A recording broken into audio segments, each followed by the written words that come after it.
মাননীয় মডারেটর, আমার বাবা যেদিন অদক্ষ শ্রমিকের গ্লানি নিয়ে মধ্যপ্রাচ্য থেকে ফেরত এলেন, সেদিন থেকে আমাদের সংসারে চার প্রকার রক্ত চুষতে শুরু করেছে। তারপর থেকে বাবাকে বহুবার বিবশ হতে দেখেছি। একজন পুরুষের পকেটে পয়সা না থাকলে কেমন যেন এলোমেলো হয়ে যায়, তো বাবাকে দেখে শিখেছি। মাঝে মাঝেই বাবা মায়ের কাছে জমানো টাকাগুলো কেড়ে নিত।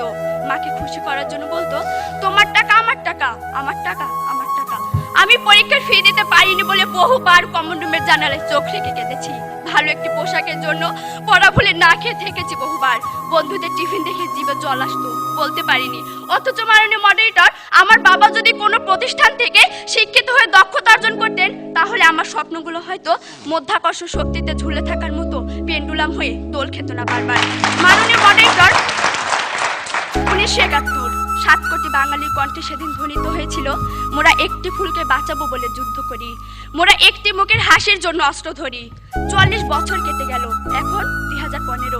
মাননীয় মডারেটর, বর্তমান প্রেক্ষাপটে নতুন আঙ্গিকে যদি গানটিকে আবার গাইতে বলা হয়, তাহলে তার প্রথম লাইনটি হবে, মোরা একটি ভালো কাজের জন্য যুদ্ধ করি। প্রতিপক্ষ, এই যখন চরম বাস্তবতা, তখন আপনার মানবিক শিক্ষা আমাকে সেই একটি ভালো কাজের নিশ্চয়তা টুকু দিতে সক্ষম কিনা দয়া করে তা বলে যাবেন।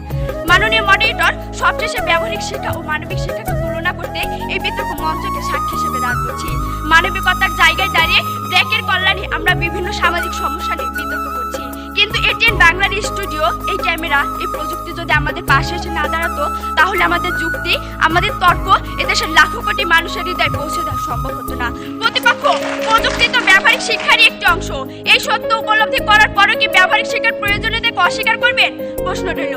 মাননীয় মডারেটর, ব্যবহারিক শিক্ষাকে কাজে লাগিয়ে আমরা যদি দেশটাকে উন্নত করতে পারি, তাহলে দেশের প্রতিটি মানুষের সুখী জীবন নিশ্চিত হবে এবং বেজে উঠবে মানবিকতার জয়গান। তাই পরিশেষে বলতেই হয়, ব্যবহারিক শিক্ষায় যত বেশি উন্নত হবে দেশ, পথ হারাবে না বাংলাদেশ। ধন্যবাদ মাননীয় মডারেটর, ধন্যবাদ সবাই।